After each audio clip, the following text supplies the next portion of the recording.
ഈശോയ്ക്കും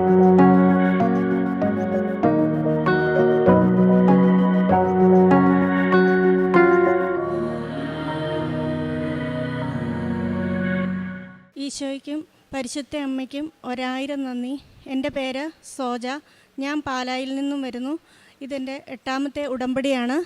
ഞാൻ 3ാമത്തെ സാക്ഷ്യമാണ് ഇത് അൾത്താരയിൽ പറയുന്നത്. എൻ്റെ ചേച്ചിയുടെ മകന് അമൽ, അവന് കിട്ടിയ ഒരു രോഗസൗഖ്യത്തെക്കുറിച്ച് പറയാനാണ് ഞാനിവിടെ നിൽക്കുന്നത്. 2003 ഇവന് ശക്തമായ നടുവേദന തുടങ്ങിയിരുന്നു. അപ്പം പാലായിൽ പല ഹോസ്പിറ്റലിലും കാണിച്ചു. ഞങ്ങൾ കോട്ടയത്ത് മെഡിക്കൽ കോളേജിൽ കൊണ്ടുപോയി. അപ്പം അവിടെ ചെന്നപ്പോൾ അവർ പറഞ്ഞു ഇവന് പ്രത്യേകിച്ച് അസുഖമൊന്നുമില്ല, ഇവൻ്റെ അഭ്യാസമാണിതെന്നൊക്കെ. എന്നിട്ട് ഞങ്ങൾ തിരിച്ച് ഡിസ്ചാർജ് തന്ന് അവർ വിട്ടു. ഞങ്ങൾ പിന്നെയും പാലായിൽ ഒരു പ്രൈവറ്റ് ഹോസ്പിറ്റലിൽ വന്നു. അപ്പോൾ അവിടെ വന്നു കഴിഞ്ഞപ്പോഴത്തേനും ഇവന് ശരീരമെല്ലാം തളർന്ന് നാക്കെല്ലാം കുഴഞ്ഞ് ഇവന് ഏക്കാൻ മേലാത്ത അവസ്ഥയായി. ചെറുതായിട്ട് രോമത്തിലൊക്കെ ചെറിയ തടിപ്പ് കയ്യിലും മേത്തും എല്ലാം വരാൻ തുടങ്ങി. പിന്നെ അവിടുന്ന് ഞങ്ങൾ ഡിസ്ചാർജ് വാങ്ങി. അവർ പറഞ്ഞ് വേറെ എങ്ങോട്ടെങ്കിലും കൊണ്ടുകൊള്ളാൻ പറഞ്ഞു. ഞങ്ങൾ അവിടുന്ന് നേരെ ചേച്ചിയും ചേട്ടനും എല്ലാവരും കൂടി അമൃതായിലേക്ക് കൊണ്ടുപോയി. അവിടെ ചെന്ന് ഇവനെ നേരെ വെൻറ്റിലേറ്ററിലോട്ടാണ് കയറ്റിയത്. തീരെ അവശതയായിരുന്നു അന്നേരത്തേക്കും. അപ്പം ബ്ലഡെല്ലാം ടെസ്റ്റ് ചെയ്യാനെടുത്തു. രാവിലെ റിസൾട്ട് പറയാമെന്ന് പറഞ്ഞു. റിസൾട്ട് വന്നപ്പോൾ ഇവന് ബ്ലഡ് ക്യാൻസർ 4ാം സ്റ്റേജാണ്, ഇനി ഒന്നും പറയാനില്ലെന്ന് പറഞ്ഞു. ഇവനോടാണ് ഡോക്ടർമാർ ആദ്യം പറഞ്ഞത്. ഇവൻ്റെ തോളിൽ തട്ടിച്ച് ഇറങ്ങിപ്പോയി. അത് കഴിഞ്ഞിട്ടാണ് ചേച്ചീനെ ഞങ്ങൾ എല്ലാവരെയും വിളിച്ചത് പറയുന്നത്. വീട്ടിൽ നിന്ന് ഞങ്ങളെല്ലാവരും ചെന്നു. കൊച്ചു വളരെയധികം അവശത കിടക്കുമായിരുന്നു. ഞങ്ങൾക്ക് കണ്ടിട്ട് നമ്മളാരും വിചാരിക്കാത്ത ഒരു കാര്യമാണ് അവിടെ നിന്ന് കിട്ടിയത്. ഞാൻ വീട്ടിൽ വന്നു. ഞാൻ എൻ്റെ ചേട്ടനോട് പറഞ്ഞു രാവിലെ നമുക്ക് കൃപാസനത്തിൽ പോകണം, എനിക്ക് മാതാവിൻ്റെ അടുത്ത് പോയി പറയണം, വേറെ ആരും ഇത് നോക്കിയാൽ ഒന്നും ചെയ്യാൻ പറ്റത്തില്ല, നമുക്കവിടെ ചികിത്സിക്കാൻ പോലുമുള്ള പൈസയില്ല, ഒന്നുമില്ല, ഒരിടത്തുനിന്ന് നമുക്കൊന്നും കിട്ടത്തില്ലെന്ന് പറഞ്ഞു. രാവിലെ ഞങ്ങളിവിടെ വന്നു, ഉടമ്പടി എടുത്തു. ഞാനിവിടെ മാതാവിനോട് 2 കാര്യങ്ങളെ പറഞ്ഞുള്ളൂ. ഞങ്ങളുടെ കൊച്ചിൻ്റെ ജീവൻ ഞങ്ങൾക്ക് തിരിച്ചു തരണം, ഇതിന് വേണ്ടുന്ന ചികിത്സാ ചിലവ് എവിടുന്ന പൈസയെന്നൊന്നും അറിയത്തില്ല, ഞങ്ങൾക്ക് ആരും സഹായിക്കാനുമില്ല, അമ്മ എന്താണെന്ന് വെച്ചാൽ അതിന് വേണ്ടുന്ന കാര്യങ്ങളെടുത്ത് തരണം എന്ന് പറഞ്ഞു. ഓരോ ദിവസം ചെല്ലും തോറും ഇവന് ഭയങ്കര ബുദ്ധിമുട്ടും പ്രയാസങ്ങളുമായിരുന്നു. ഡോക്ടർമാർ പറഞ്ഞു ചികിത്സിക്കാനൊന്നും പറ്റത്തില്ല, കാരണം ഷുഗർ 500-ന് മുകളിലോട്ടായി. അപ്പോഴത്തേക്കും മരുന്നൊന്നും ചെയ്യാൻ പറ്റാത്ത അവസ്ഥയിലായിരുന്നു. അങ്ങനെ ഇരിക്കെ 6 ദിവസം കഴിഞ്ഞപ്പോൾ അവർ പറഞ്ഞു വെൻറ്റിലേറ്ററിൽ നിറക്കുവാണ്, നമുക്ക് ICUലോട്ട് മാറ്റാം, ഇങ്ങനെ അവിടെ കിടത്തിയിട്ടും കാര്യമൊന്നുമില്ലെന്ന് പറഞ്ഞു. അങ്ങനെ ഇരിക്കുമ്പോൾ ഞാനിവന് വീട്ടിൽ നിന്ന് ചെറിയ രീതിയിൽ ഭക്ഷണം, അതായത് ദോശ അങ്ങനെയൊക്കെ ഉണ്ടാക്കുമ്പോൾ ഇവിടുന്ന് കിട്ടിയ ഉടമ്പടി ഉപ്പ് ഇട്ട് പ്രാർത്ഥിച്ച് വിശ്വാസ പ്രമാണം ചൊല്ലി ഞാനിവന് അവിടെ കൊടുത്തു. പിന്നെ ഒരു തുള്ളി ഉപ്പിട്ട് ഞാനിവന് കപ്പിനകത്ത് 1 കപ്പ് വെള്ളവും കുടിക്കാൻ കൊടുത്തു. കാരണം ഡോക്ടർമാർ പറഞ്ഞു ഇനിയിപ്പം നോക്കിയിട്ടൊന്നും ഒരു കാര്യമില്ല, ഒന്നും ചെയ്യാനും ഇല്ല, കാരണം മരുന്ന് ഒന്നും ഇനി ചെയ്യത്തില്ല, ഷുഗർ അത്ര മേളിൽ നിൽക്കുകയെന്ന് പറഞ്ഞു. പിന്നെ ഇവൻ്റെ നടുവിന് ഞാൻ നെറ്റിയിലും അഭിഷേക തൈലം, കാരണം വേറെ ഒന്നും ഒരു ആശ്രയമില്ല. അറിഞ്ഞ മനുഷ്യരെല്ലാം പറഞ്ഞു പൈസയില്ല, ഒന്നുമില്ല, നിങ്ങൾ ആ കൊച്ചിനെ അവിടെ ഇടാതെ RCCയിലോട്ട് കൊണ്ടുപോയി, എന്ത് കണ്ടിട്ടാണ് അവിടെ ഇട്ട് നിങ്ങൾ ചികിത്സിക്കുന്നത്, ആളും പോകും പൈസയും പോകും, നിങ്ങൾക്കൊന്നുമില്ല. ഞങ്ങൾ പക്ഷേ മാതാവിൽ അടിയുറച്ച് വിശ്വസിച്ചു. അമ്മ ഇടപെട്ടാൽ ഇത് പൂർണ്ണമായി സുഖപ്പെടുമെന്ന് എനിക്ക് പൂർണ്ണ വിശ്വാസം ഉണ്ടായിരുന്നു. ഞാനിവൻ്റെ കയ്യിൽ കാശ് രൂപയും ഒരു കൊന്തയും കൊടുത്തിട്ട് ഞാൻ പോന്നു. അതിനുശേഷം എൻ്റെ ഉടമ്പടിയുടെ 75 ദിവസമായപ്പോൾ ഞാൻ വീണ്ടും ഇവിടെ വന്നു. അമ്മേ, ഒരു മാറ്റവും ഒന്നും കാണുന്നില്ല ഞങ്ങളുടെ കൊച്ചിന്. അമ്മ അത്ഭുതങ്ങളും അടയാളങ്ങളും എല്ലാവർക്കും കൊടുക്കുന്നുണ്ട്. ഈ അൾത്താരയുടെ ഇവിടെ വന്നു നിന്ന് ഞാൻ പറഞ്ഞിട്ട്, ഞാൻ ഇവിടെ നിന്നപ്പോൾ എവിടുന്നോ ഒരു സ്വരം കേട്ടു, നീ പൊക്കോ എന്നൊരു വാക്ക് കേട്ടു.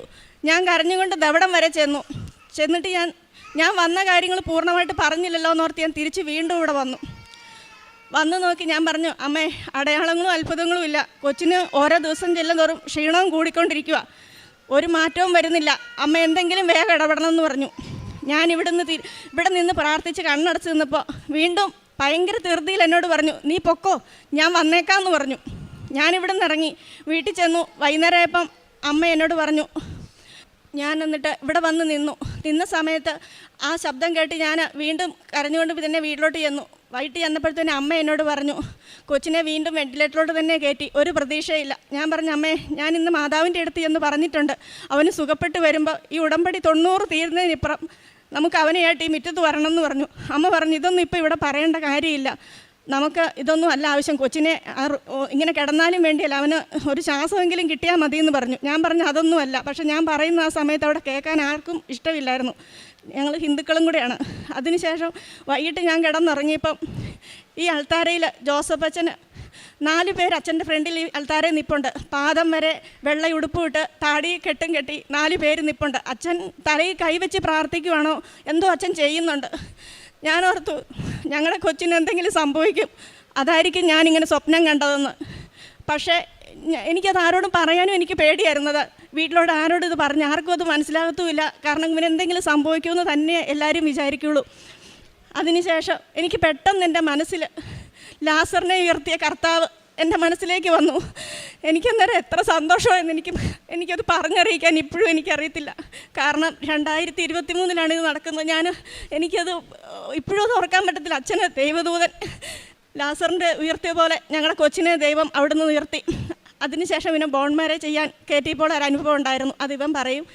ആ ഉടമ്പടി എൻ്റെ 90-ന് 87-ാം ദിവസം ഞങ്ങൾ ഇവനുമായി ഈ അൾത്താരയിൽ ഇവിടെ ഈ മുറ്റത്ത് ഞങ്ങൾ വന്ന് നിന്നു. മാതാവ് തന്ന വലിയൊരു അത്ഭുതമാണത്. അത്രയും ഡോക്ടർമാർ വരെ കൈയഴിഞ്ഞിട്ട് അവനെ ഞങ്ങൾക്ക് ദൈവം തന്നതാണ്. ഞാൻ ആ സമയത്തെല്ലാം എനിക്ക് വേറൊന്നും ചെയ്യാൻ പറ്റത്തില്ലായിരുന്നു. ശക്തമായിട്ട് ഞാൻ എൻ്റെ പ്രേക്ഷിത പ്രവർത്തനങ്ങളും കാരുണ്യ പ്രവർത്തികളും ഞാൻ ചെയ്തു.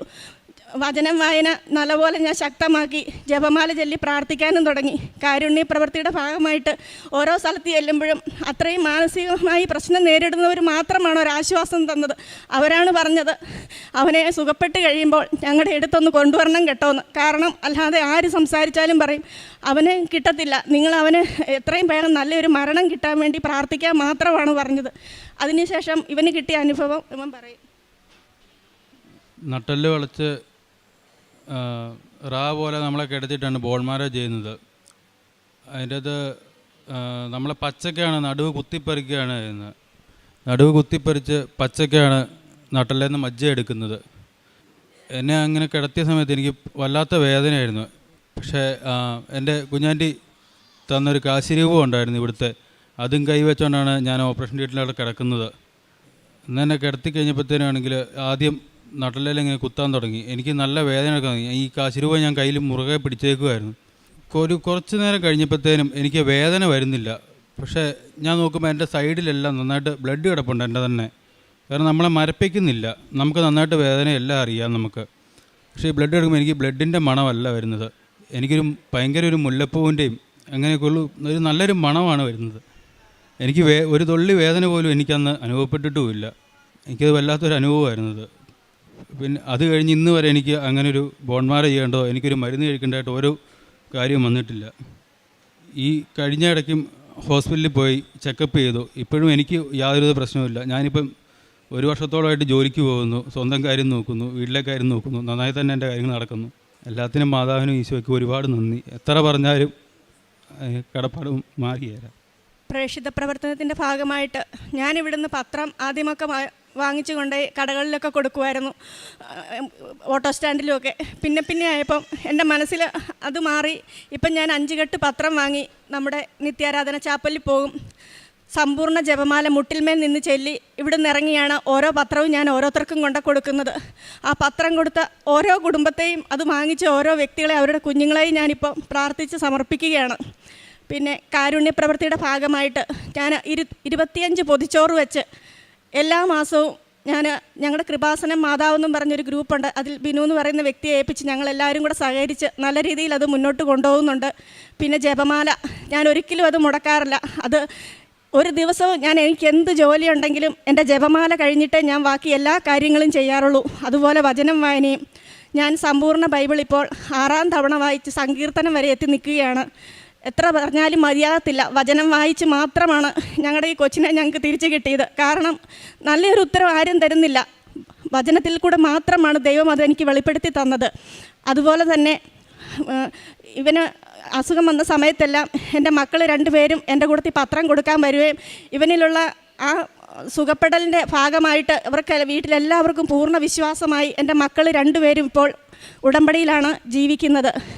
ഇത്രയും അധികം അനുഗ്രഹങ്ങൾ തന്ന പരിശുദ്ധ അമ്മയ്ക്കും തിരുക്കുമാരനും കോടാനുകോടി നന്ദി പറയുന്നു ജീവിതം മുഴുവൻ. കാരണം മരണം എന്തെത്തുന്നോ അതിൽ നിന്നല്ലാതെ ഈ ഉടമ്പടിയിൽ നിന്ന് എന്നെ വേർപെടുത്താൻ ഈ ലോകത്തിൽ ഇനി സാധിക്കത്തില്ല. അത്രമാത്രം മാതാവിനോട് കടപ്പെട്ടിരിക്കുകയാണ്. ഈ രൂപത്തിൽ ഇവിടെ വന്ന് നിൽക്കാൻ പറ്റിയത് ആ ജീവിതം തന്ന ദൈവത്തിനും 1000 നന്ദി പറയുന്നു.